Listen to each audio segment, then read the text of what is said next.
Romanos capítulo 12, versículo 15.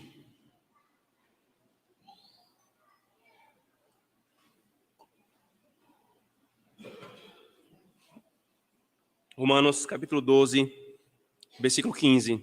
Essa é a lei do Senhor, irmãos, é a sua palavra santa. Alegrai-vos com os que se alegram, chorai com os que choram. Amém. Vamos orar, irmãos. Senhor Deus, agora, Senhor, depois de cantarmos a Tua palavra e de confessarmos o nosso pecado diante da Tua palavra, de orarmos a Ti, Senhor, como resposta à Tua palavra. Agora queremos ouvi-la, Senhor, sendo exposta a nós, mas não ouvi-la por mera voz de homem, mas ouvi-la também, Senhor, ressoando e ecoando em nosso coração pela voz do Teu Espírito, Senhor, mudando-nos, dispondo a nossa alma para fazer a Tua vontade, Senhor, corrigindo aquilo que é erro, encorajando aquilo que o Senhor já tem colocado no sentido correto, nos consolando, nos dando graça, Senhor. Nos abençoa. Nós oramos em nome de Jesus. Amém. Irmãos, nós temos caminhado pela Epístola aos Romanos já há algum tempo, e é importante aqui lembrar o que é que está acontecendo, o que é que Paulo está tratando aqui em Romanos 12. Nós lembramos que Paulo, ele escreve a sua Epístola aos Romanos para apresentar o seu Evangelho, apresentar-se como apóstolo aos gentios, e por isso toda a primeira parte do Evangelho, ou toda a primeira parte da Epístola de Paulo aos Romanos, é apresentando aquilo que Paulo prega. Ele fala sobre o nosso pecado em Adão, fala sobre a graça de Deus e a justiça em Cristo, fala sobre o efeito dessa justificação na santificação. Ele trata, inclusive, sobre a questão do lugar dos judeus que desprezaram a Cristo, até que ele chega no capítulo 12, irmãos, e ele começa a tratar sobre como esse evangelho que foi exposto de Romanos 1 a Romanos 11, ele afeta a nossa vida. Ele afeta a maneira como nós nos relacionamos uns com os outros. Aqui, irmãos, vem os imperativos do Senhor. Se no primeiro momento ele falou os indicativos, aquilo que Deus fez em Cristo, aquilo que Deus faz por meio do Espírito, agora ele trata daquilo que nós devemos fazer como sendo aqueles que foram alcançados pela graça do Senhor. Ele começa Romanos 12 nos lembrando do que é essa nova vida em Cristo, um sacrifício vivo ao Senhor, que quer agradar a Ele, não a nós mesmos. Então ele segue, irmãos, tratando sobre algumas questões basilares da vida cristã. E todas elas é resumido numa palavra. Nós vimos o amor. Romanos 12, então, irmãos, se estendendo até um pouco mais pelo 13, como nós vamos ver, ele vai mostrar para nós ingredientes ou elementos do amor, coisas que são indispensáveis, ou até mesmo manifestações do amor. Como é que nós, de fato, amamos uns aos outros? Porque a vida cristã, irmãos, consiste em amar. E não um amar de uma forma frívola ou genérica, como está na boca de muitos no mundo. Não. É um amor orientado pela palavra de Deus. Hoje, de novela até de ideologias perversas que nada sabem do amor, fala-se do amor, mas que estão longe do conceito bíblico de amor. Aqui, irmãos, Paulo nos dá alguns desses ingredientes. Nós já vimos alguns deles, aqui tem mais um. O amor, irmãos, ele é cheio de empatia. Ele é cheio de simpatia. A ideia de empatia, irmãos, é a capacidade de sentir o que o outro sente, como se nós estivéssemos na mesma situação. A própria ideia de sim, no grego, é uma conjunção para com, próximo, junto. Então, simpatia é eu colocar os meus afetos, os meus sentimentos junto com alguém e que eu sinto aquilo que o outro sente, como se eu estivesse no lugar do outro. O que Paulo está falando aqui, irmãos, quando ele diz: alegrai-vos com os que se alegram, chorai com os que choram. Em outras palavras, o amor é empático. Ele é cheio de empatia. A empatia, irmãos, aqui, como nós veremos, ela é moralmente dirigida.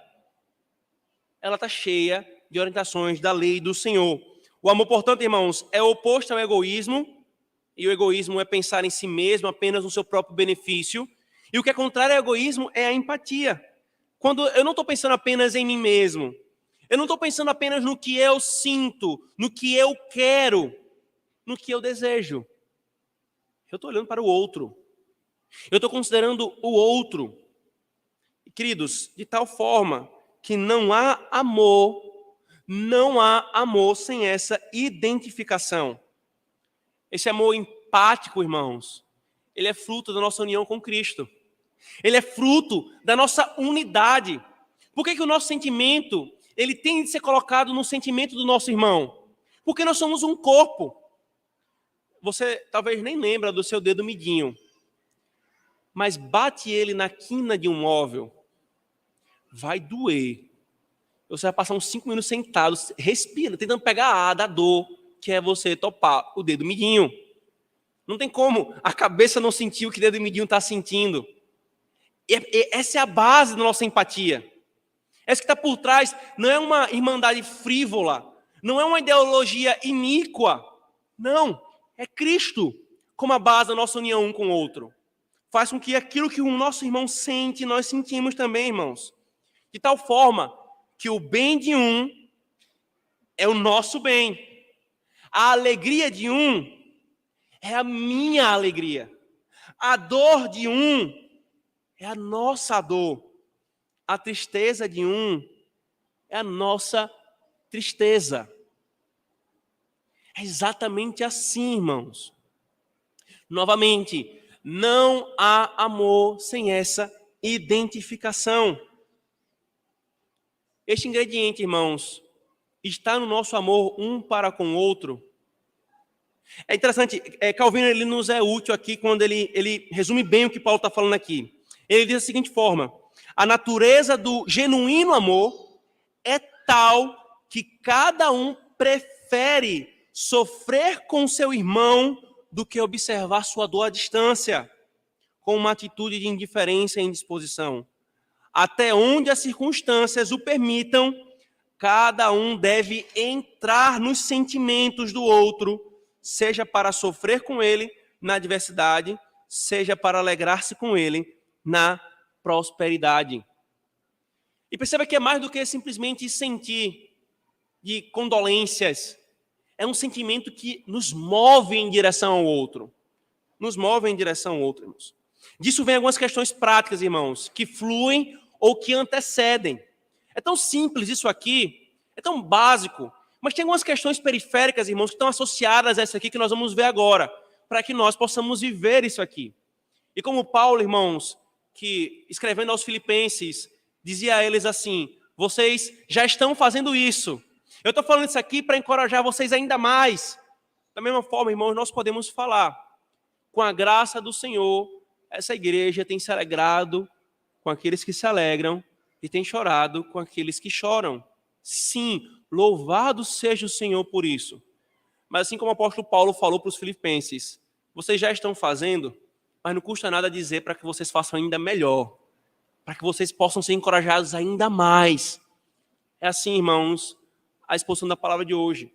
Há coisas que nós precisamos, sim, aperfeiçoar e amadurecer nessa alegria mútua e nesse sofrimento mútuo, irmãos. Então, algumas coisas fluem e que estão associadas a essa alegrar-se com os que se alegram e chorar com os que choram.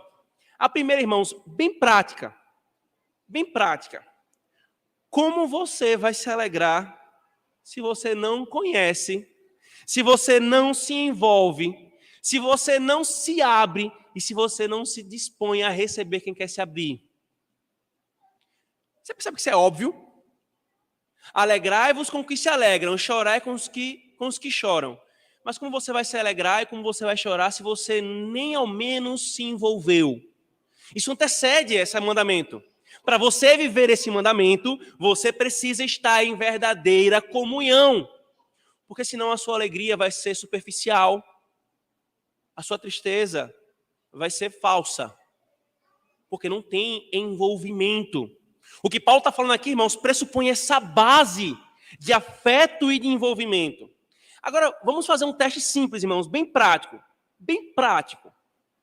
Agora, nesse prédio aqui, irmãos, nesse salão de culto aqui, há face de algum irmão ou de alguma irmã, membro ou congregado, que você não conhece sequer o nome? Veja, é certo que tem os visitantes, aqueles que vêm uma vez, vêm duas, e aí, talvez até não procurou o pastor e o conselho para iniciar o processo de membresia, mas há aqueles que são congregados, ainda que não sejam membros. Há aqueles que já são membros. A pergunta simples, um teste básico, irmãos, para saber se nós vamos viver ou não essa lei do Senhor é: você conhece ao menos o nome de todos os que estão aqui nesse prédio? Há alguém nessa condição? Há quantos cultos, irmãos? Quantas dezenas de cultos? Esses ossos, eles vão se repetindo diante de você. E quantos cultos, quantos domingos você entra e sai no culto, no prédio, e continua sem saber o nome daquele irmão ou daquela irmã? O nome, a vida, as dores, as alegrias, as tristezas, as provações, os sofrimentos, as vitórias. Como nós vamos alegrar-nos com os que se alegram e chorar com os que choram se nós não sabemos nem o nome daqueles que estão caminhando conosco na igreja local? Muitas pessoas falam assim: pastor, mas isso é para o senhor e para os presbíteros. Você tem que conhecer o nome de todo mundo. Eu tenho mesmo. Os presbíteros têm mesmo. Mas isso é para além do ofício, irmãos. Isso é amor. Isso é empatia. Porque nós somos um corpo. Nós somos família. Ou nós falamos que somos família apenas de maneira demagógica, por firula? Porque se for, a gente para agora de falar isso. Mas se nós somos mesmo um corpo em Cristo nessa comunidade local, tem de ser o nosso compromisso se alegrar com o meu irmão, chorar com o meu irmão. Mas como, irmãos, nós vamos fazer isso se a gente nem conhece o outro? Nem o nome. Que você vê a face, a cara, falando nordestinês bem explícito, todo domingo. Por que os irmãos acham que o conselho colocou o jantar todo dia do Senhor? Sim, além de nos ajudar na santificação do dia do Senhor, sim, tem esse objetivo. Nós vamos ficar dedicados às conversas santas, à comunhão dos santos, nós vamos estar aqui voltados para isso, não vamos precisar fazer ninguém trabalhar por nós nos preparamos para isso, sim, a santificação do dia do Senhor. Mas tem um outro benefício, irmãos. Isso é colocado para nos encorajar a vivermos essa coisa básica do ser igreja. Do que adianta sermos estritamente confessionais na doutrina, zelosos no culto, firmes na pregação, no governo da igreja. É coisa básica da comunhão dos santos, do se amar mutuamente, não é vivido. A gente está a tal ponto, irmãos, na nossa cultura evangélica, que muitos, eles não conseguem separar as invenções que eles trazem na sua cabeça para conseguir chegar a alguns pontos. Então, você só consegue ter amor e relacionamento se você tiver que inventar estruturas que Deus não mandou na palavra para a igreja. Então tem que ter aquilo outro, tem que ter grupo tal, tem que ter trabalho tal, porque só assim vão se conhecer. Não precisa. É mais uma forçação, é mais uma coisa externa, mais uma forçação de barra. Porque isso vem do coração, irmãos. Se eu entendi que a minha vida é um sacrifício vivo ao Senhor, vai envolver sacrifício eu chorar com os que choram e se alegrar com os que se alegram. Não importa o quão tímido você seja, o quão tímida você seja, você faz parte de um corpo, de uma família. Você é chamado a amar, porque Cristo te amou, porque Ele te alcançou. Só é possível, irmãos, vivermos esse mandamento se isso for levado a sério, irmãos. Como isso será vivido se você quer sempre ficar no seu mundinho, de preferidos e achegados. Como? E está tudo bem isso? Não, irmãos, não está tudo bem. E sendo bem pastoral, bem direto à nossa realidade, irmãos. É uma alegria a gente terminar o culto público à noite e ver aquele salão de comunhão ali cheio e aquela mesa também cheia de comidas deliciosas. É uma alegria. Mas às vezes essa alegria ela é substituída por uma tristeza. Quando a gente percebe, o conselho constata que domingo após domingo as mesas são sempre as mesmas. Sempre se repete as mesmas pessoas.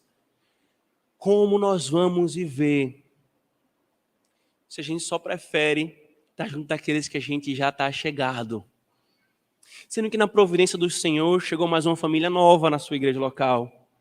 Chegou mais um casal de jovens novos. Chegou mais uma moça, mais um rapaz. Aí você espera que aqueles que estão chegando vá até você? Não! Você quer se alegrar com ele. Você quer chorar com ele. Então vá até ele. Não se satisfaça. Quando você se fecha nesse mundinho, você se esquece que na mesa ao lado, que você não se dispõe a mudar de grupinho, na mesa ao lado tem alguém que chora e precisa chorar com ele. Na mesa à frente tem alguém que se alegra e você precisa, é uma ordem, você precisa se alegrar com ele, irmãos. O nosso egoísmo, irmãos, em ter por perto aqueles que já me suprem com o que eu preciso e eles me bastam. Ou a minha preguiça de querer fazer novos relacionamentos. Porque dá trabalho. Dá trabalho. Você está se expondo, você está ali conversando, você está ali ainda pisando em ovos, tentando chegar e conhecer a pessoa, e tentar entender os limites, você até lá, dá trabalho. Mas tal egoísmo e preguiça, irmãos, impede com que nós vivamos o que Paulo, da parte do Senhor, está nos ordenando aqui. Alegrar-se com os que se alegram, chorar com os que choram. Nós temos, irmãos, dados aí atualizados, mais ou menos, 10% para mais, 10% para menos, por aí, 115 membros e congregados nessa igreja local. Deve ser o seu compromisso conhecer ao menos o nome de todos e procurar relacionar-se com todos, desde as crianças até os irmãos mais velhos, desde os homens até as mulheres, como uma família. E então, quando o dedo midinho estiver doendo, a mão vai sentir. Quando o joelho estiver feliz, o cotovelo vai estar feliz. Vamos nos alegrar juntos, vamos chorar juntos, vamos passar por cada provação juntos. E quão, irmãos, bom é isso. Quão bom é isso. É amar e ser amado. Às vezes a gente fica com medo e nos contentamos com tão pouco quando o Senhor quer que nós tenhamos mais e mais uma das melhores coisas da vida, que é amar e ser amado. Conforme uma igreja cresce, irmãos, a maturidade dela também vai ser vista. Não só em com a graça do Senhor e a operação do Espírito, ela continuar caminhando na trilha da doutrina correta, mas ela também estender o amor para quem está chegando. Genuíno, sincero, sem segundas intenções, sem interesse, sem querer provocar alguém, gerar ciúme ou inveja em alguém. Não. É uma família. Isso, irmãos, é também ser uma igreja madura. Se você se isola, abra, por favor, Provérbios 18. É comum, né, a gente falar assim, meu jeito é assim. Só que para a Escritura, embora, obviamente, por sermos seres humanos, haja sempre a concepção daquilo que Deus nos faz ser singularmente, mas não há o aval para esse tipo de raciocínio. Provérbios 18, versículo 1 é muito claro. O solitário busca o seu próprio interesse e enxugar-se contra e insurge-se contra a verdadeira sabedoria. O solitário, ou algumas versões colocam o que se isola, ele busca o seu próprio interesse. Não é mera questão de jeito, é uma questão de egoísmo quando você se fecha. É uma questão de egoísmo quando você não quer se levantar para se relacionar com outros e coloca todo tipo de barreira que com uma conversa é facilmente derrubado. Uma conversa é facilmente derrubada. Essa é a primeira coisa, irmãos, que implica aqui. Mas a segunda coisa, irmãos, é por que isso é tão difícil? Fazer isso aqui que Paulo está falando. Porque, irmãos, isso é contrário à nossa carne. Eu acabei de mencionar aqui duas coisas que a nossa carne coloca-se contra esse mandamento. É o nosso egoísmo e a nossa preguiça. O nosso egoísmo de querer fazer relacionamentos para simplesmente nos suprir. Se eu já tenho o que eu preciso, tá bom. Eu não preciso me desafiar mais. Isso é egoísmo. Na verdade, isso é um uso carnal dos seus amigos. Carnal dos seus irmãos. Porque você está só se servindo, isso me basta. E para eu servir, está aqui um grupo seleto, pequenininho, que vai dar pouco trabalho. Isso é egoísmo. Mas também é preguiça, irmãos. São duas questões que já foram mencionadas. Mas tem uma outra, queridos. É o ímpeto da nossa carne de sermos indiferentes ao sofrimento do outro. Abra, por favor, irmãos, Romanos. Ainda em Romanos, veja o que Paulo fala sobre o que é o ser humano sem Cristo. Romanos 1:31.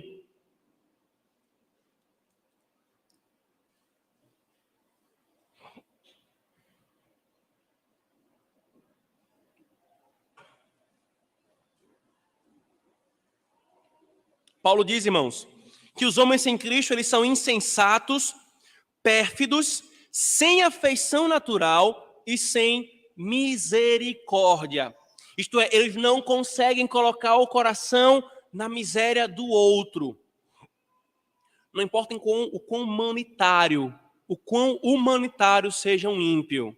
A Escritura está dizendo que não há verdadeira misericórdia nesse ato. Não há. É da nossa natureza, irmãos, os sermos indiferentes ao sofrimento do outro. Aí, nós entendemos o porquê que Deus faz algumas coisas como Ele faz. Porque Ele quer que nós vivamos, irmãos, esse mandamento. Porque Ele quer que nós, como seus filhos e seu povo, estendamos o amor ao outro irmão. Ele faz com que, irmãos, nós passemos muitas vezes por provações para que nós experimentemos um pouco daquele infortúnio, daquela dor, para que então nós possamos nos compadecer e nos entristecermos com quem se entristece por dor igual. Lembra de Israel? O que é que Israel foi por 400 anos? Escravos no Egito. Aí o Senhor vai e dá uma ordem a Israel, no Pentateuco. Olhe, quando tiver um escravo entre vocês, tratem-no com amor. Ele não vai deixar de ser escravo, ele é. Mas tratem-no bem. Por quê? Porque vocês foram escravos. Deus fez com que Israel passasse pela situação de escravidão para que eles pudessem se compadecer daqueles que seriam escravos no seu meio. Eles sentiram a angústia de não ser amados para que pudessem amar. A dor para que eles pudessem estender o braço àqueles que tinham aquela dor.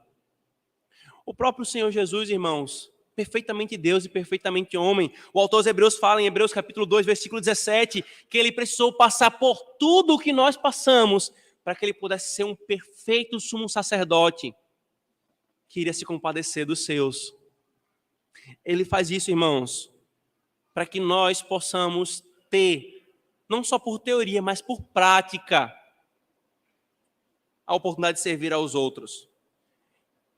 Se você é indiferente, se você é filho de Deus, o seu Pai fará com que você passe por aflições para que eu e você sejamos mais sensíveis e empáticos e então possamos viver esse mandamento.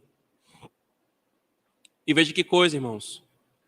Quando é assim, queridos, nós temos um irmão que está trilhando uma trilha cheia de espinhos e de pedras. E aí, Deus vai e levantou naquela igreja um outro irmão que já passou por aquela trilha, que sofreu, que chorou, que doeu, que bálsamo. É para aquele que está trilhando a primeira vez a trilha da aflição, naquele ponto, ter alguém que vai chegar do seu lado e falar assim: meu irmão, estamos junto, vamos chorar junto, vamos orar junto. E toda a consolação que Deus deu a esse primeiro irmão, ele vai poder então ser instrumento para dar àquele segundo irmão. Às vezes eu e você, nós não entendemos, Senhor, por que eu estou sofrendo tal coisa? Deus tem vários propósitos. O básico para todo crente é o que está lá em Romanos 8. Todo sofrimento não é por si só. Tudo, algumas versões colocam, todas as coisas cooperam, mas no grego é melhor assim: Deus age em todas as coisas para o bem daqueles que o amam, para o bem daqueles que foram chamados segundo o seu propósito. Que propósito? Serem feitos à imagem de seu Filho. Tudo visa formar Cristo em nós.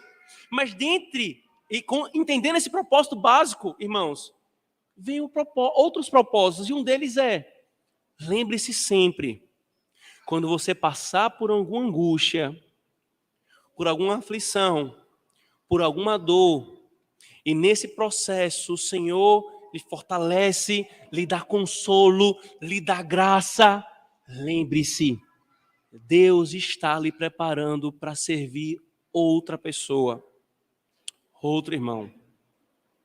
Isso, inclusive, faz com que eu e você olhemos para o nosso sofrimento não só voltados para o nosso umbigo. Porque eu. Ei, você é um filho de Deus, posto nesse mundo para ser instrumento dele. O seu sofrimento é o Senhor amolando esse instrumento que vai ajudar a outro e que vai ser instrumento para que possa receber consolações da parte de Deus a outro. Cristo, irmãos, ele chorou com o nosso choro. Cristo, ele se entristeceu com a nossa tristeza, que é para que pudesse então nos dar a sua alegria. Chorar com os que choram é ser como Cristo, que chorou com o nosso choro, que fez parte da nossa tristeza. Mas também, irmãos, vem o aspecto da alegria. Por que é tão difícil nós nos alegrarmos com os que se alegram? Por que, irmãos? A razão básica, irmão, para a Escritura Sagrada está numa palavrinha miserável: inveja. O nosso descontentamento que produz a nossa inveja impede-nos com que nós nos alegremos uns com os outros. Abra, por favor, Gálatas, capítulo 5. Ainda em Romanos, na verdade, Romanos 13. Paulo fala: andemos dignamente como em pleno dia, não em orgias e bebedices, não em impudicências e dissoluções, não em contendas e ciúmes. Aqui a palavra ciúme no grego, irmãos, é a mesma palavra inveja. Aí vem para Gálatas, por favor, Gálatas 5. Na verdade, 1 Coríntios, fica mais próximo de Romanos. 1 Coríntios 3.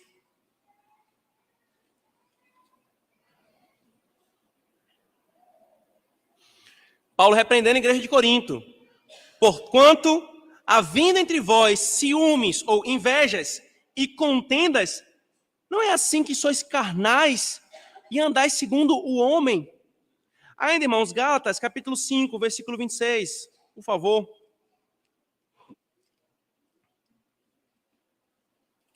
Gálatas 5, versículo 26.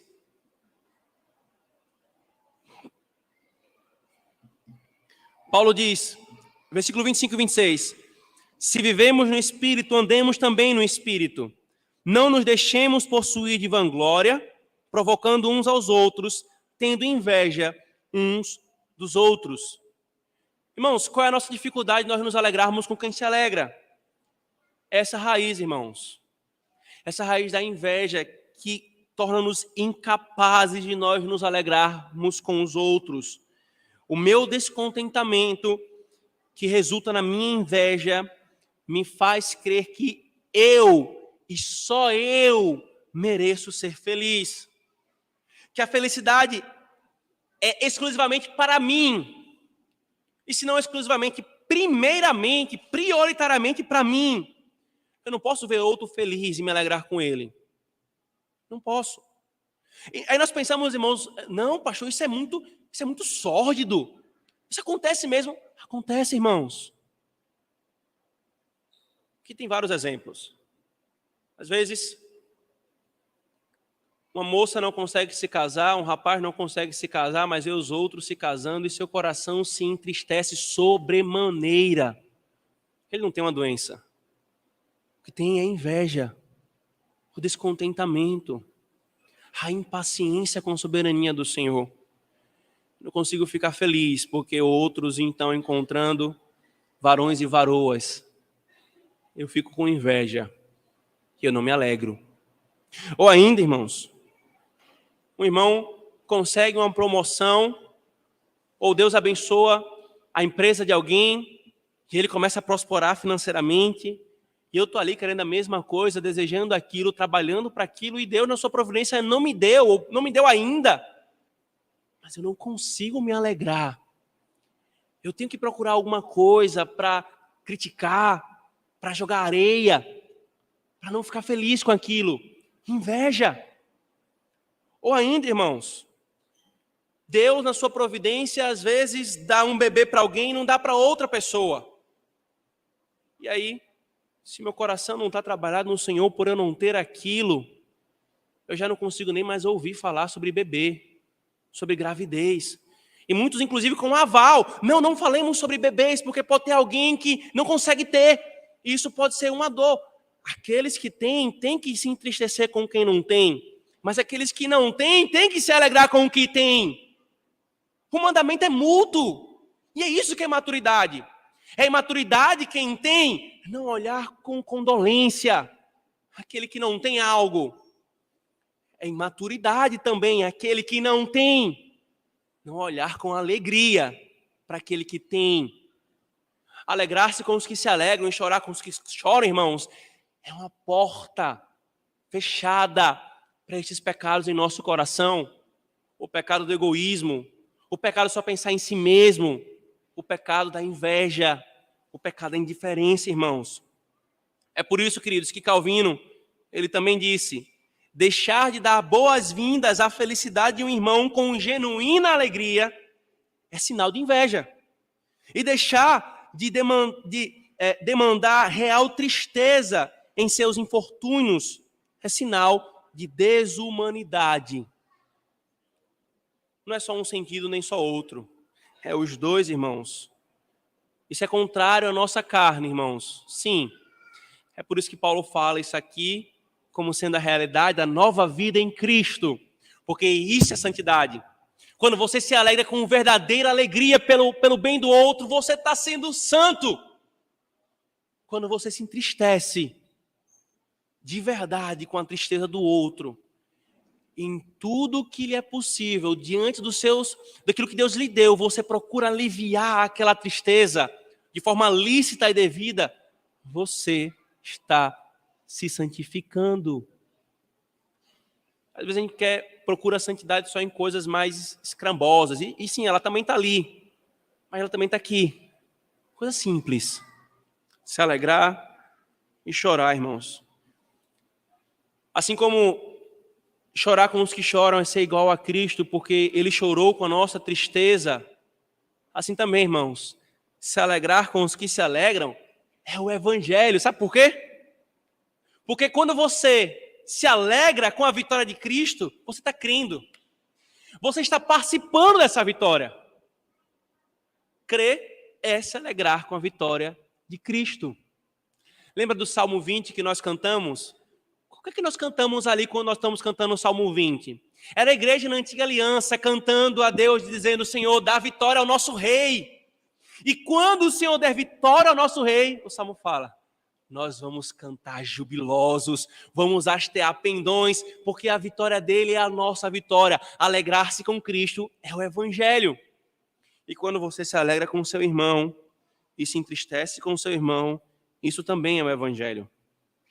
Mas tem uma terceira e última questão aqui, irmãos, que está envolvida em tudo isso, que é preciso ser falada para evitar uma má compreensão e um mau uso desse princípio, que é o evangelho, que é o amor. Mas eu volto ao início. Não é um amor solto, autodefinido por cada um. É um amor moralmente direcionado. A Escritura Sagrada, irmãos, e aqui a terceira questão é, a alegria e a tristeza, ela é moralmente orientada. Essa questão, irmãos, é uma questão um tanto que óbvia e implícita em qualquer ordem na Escritura Sagrada. Amor não está separado da lei, e lei não está separada do amor. Por algum tipo de tolice evangélica, é claro que por influência do dispensacionalismo, colocou-se lei como oposta ao amor. Só que a Escritura não faz isso, querido. Romanos, por favor, logo após Romanos 12, logo após, em que Paulo passou Romanos 12 todinho falando sobre amor, o que Paulo fala? Romanos 13, 8 a 10.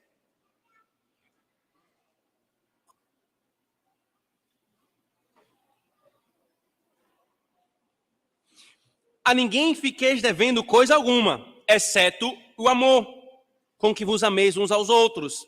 Pois quem ama o próximo tem cumprido a lei.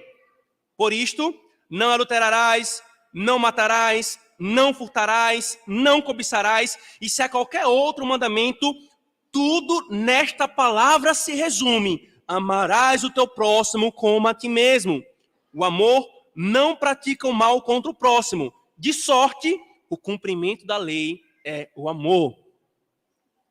Paulo falou, a lei se resume no amor. E amar é cumprir a lei. Por que as pessoas colocam uma coisa contra a outra? Por que muitos pregadores no meio do evangélicos colocam um contra o outro? Olha, você tem que fazer tal coisa, mas você tem que amar. Mas você fazer tal coisa é você amar. Não está uma coisa oposta, uma coisa contra a outra. Ao fazer isso, tais pregadores, eles se fazem iguais aos ímpios, que querem falar de amor, mas que querem separá-lo da sua direção moral. Pega a epístola de João, 2 João e 3 João. Veja quantas vezes João fala de amor, mas veja também quantas vezes ao lado do amor ele fala sobre a verdade, sobre o mandamento, sobre a lei. Porque não está oposto uma coisa contra a outra. A essência da lei é amar. Então, irmãos, entendendo isso, mesmo sendo uma coisa óbvia, mas em tempos de relativismo e de subjetivismo moral, em tempos de hipersensibilismo humanista, é importante falar o que é óbvio, irmãos, para que o ensino bíblico ele não possa ser mal utilizado, ou seja, usado para legitimar um erro. Preste bem atenção. Alegremo-nos com os que se alegram, choremos com os que choram. Mas alegrar-se com aquilo que a Escritura condena como pecado é pecado. Fulano está vivendo uma vida de pecado, ele está feliz. Então, eu tenho que me alegrar com ele. Porque ele está feliz, a Bíblia mandou, alegrai-vos com os que se alegram. Ele está vivendo uma vida de pecado e ele está feliz. Então, eu tenho que me alegrar com isso. Não. Por quê? É alegrar-se com os que se alegram naquilo que é santo e naquilo que é bom. É moralmente orientado. Os ímpios, irmãos, a Escritura, Salmos, Provérbios, toda a Escritura fala recorrentemente que o ímpio ele se alegra no pecado. Alegrar-se com os que se alegram não é se alegrar com um pecado, irmãos. Se você usar essa porção da lei do Senhor para legitimar uma alegria pecaminosa, você está pecando. Você não está vivendo esse mandamento. Da mesma forma, irmãos, a Escritura fala sobre uma tristeza que é segundo o mundo, 2 Coríntios 7, 10. Uma tristeza que vem por razões pecaminosas, ou razões que não glorificam ao Senhor. Então, irmãos, entristecer-se com os que se entristecem, com esse tipo de tristeza também é pecado. Assim, irmãos, o Senhor nos dá um mandamento: alegrai-vos com os que se alegram, chorai com os que choram. E Ele nos diz tudo aquilo que está associado a isso, para que nós não usemos mal isso. Primeiro, querido, aproxime-se daquele que você não conhece ainda. Seja zeloso. Em cada domingo, você conhecer um pouco mais alguém que você não conhece. Em chamar à sua casa algum irmão, algum casal que você ainda não conhece. Ah, pastor, mas é difícil. Vou ajudar. Fulano, como é seu nome? Veja, fulano, como é seu nome, né? Começa bem. O que você faz? Ah, é? De onde você vem? É mesmo? O que é que você deseja? O que é que você... Perguntas simples, amado. Se você quiser, a gente anota e você pode usar o roteiro. Para você conhecer e querer amar. Lembremos, irmãos, segundo, que isso é contrário à nossa carne. Então não se acomode com o fato de você não saber a alegria do irmão e não saber a tristeza dele. Isso é carnal. Movimente-se para a santidade, para que você possa se alegrar e você possa chorar. E terceiro, lembre-se que a alegria e a tristeza é moralmente direcionada. Não se alegre com o pecado e não se tristeça com aquilo que é tristeza pecaminosa. Antes, aproveite até mesmo essas ocasiões para chamar a pessoa. Isso não é verdadeira alegria.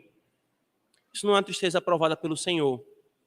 Para que então possamos caminhar em santidade, irmãos. Fazer tudo isso é ser parecido com Cristo. Talvez você não crê em Cristo ainda e você achasse que vivia isso aqui. Há uma grande diferença entre a obediência que vem do Evangelho e a obediência que vem do braço do homem. São muito diferentes, como a água é diferente do fogo. Não há igualdade. Mas se você não conhece a Cristo, você pode espernear o que for, você ainda não aprendeu o que é amor. Ora, se até aqueles que conhecem a Cristo foram alcançados por esse amor, estão engatinhando na aprendizagem, quanto mais aqueles que desprezam a Cristo. Se você quer saber o que é verdadeiro amor, você precisa conhecer aquele que é o próprio amor encarnado. Se você quer saber o que é se alegrar, não com alegria frívola, não com alegria tola, mas com a verdadeira alegria, você precisa se alegrar primeiro com a vitória de Cristo. Se você quer saber o que é verdadeiramente se entristecer com alguém, você precisa ser alvo das tristezas de Cristo em favor de você. Você precisa crer em Cristo. Aí você vai saber o que é amor. Aí você vai ver o que é a vitória do amor. Vai ser o amor bíblico. O amor que flui de Cristo. Se você não creu em Cristo ainda, creia. E aprenda o que é amor. E se você, meu irmão, já creu em Cristo, mas tem falhado nesse ingrediente do amor, arrependamo-nos, confessemos o nosso pecado, levantemo-nos e alegremo-nos com quem chora. Alegremo-nos com quem se alegra e choremos com quem chora. Amém. Oremos, irmãos, ao Senhor. Senhor Deus, diante dessa porção da Tua palavra, Senhor, nós confessamos a nossa carne, Senhor. Como tudo mais, ela nos impede de vivermos esse mandamento. A nossa inveja e o nosso descontentamento, a nossa indiferença nos impede, Senhor, de nos alegrarmos com quem se alegra. A nossa insensibilidade, o nosso egoísmo, Senhor, nos impede de nós chorarmos com quem chora, Senhor. E confessamos, Senhor, que em muitos casos, até mesmo nessa igreja local, nós temos caminhado domingo após domingo, semana após semana, sem nem mesmo nos dispormos a conhecer aqueles que estão caminhando ao nosso lado, na mesma comunidade, debaixo da mesma instrução, do mesmo governo, Senhor. Nos perdoa, Senhor, por essa indiferença, porque isso não é maturidade, Senhor. Que o Senhor nos faça uma igreja madura. Nós te louvamos por aquilo que já tem sido possível ser vivido pela operação da Tua graça, Senhor. Quando irmãos choram e a Tua igreja chora junto. Quando irmãos se alegram, a tua igreja se alegra junto. Isso já é graça do Senhor operando em nós, Senhor. Mas queremos mais, Senhor. Queremos mais santidade, queremos mais amor e queremos amar mais segundo a tua palavra, Senhor. Nos abençoa nesse ímpeto, Senhor. Que nós não nos contentemos em termos do nosso lado alguém que nós estamos alheios, mas desejemos, Senhor, de fato, vivermos como uma grande família, como um corpo, Senhor, em Ti. Nós oramos, Senhor, em nome de Jesus. Amém.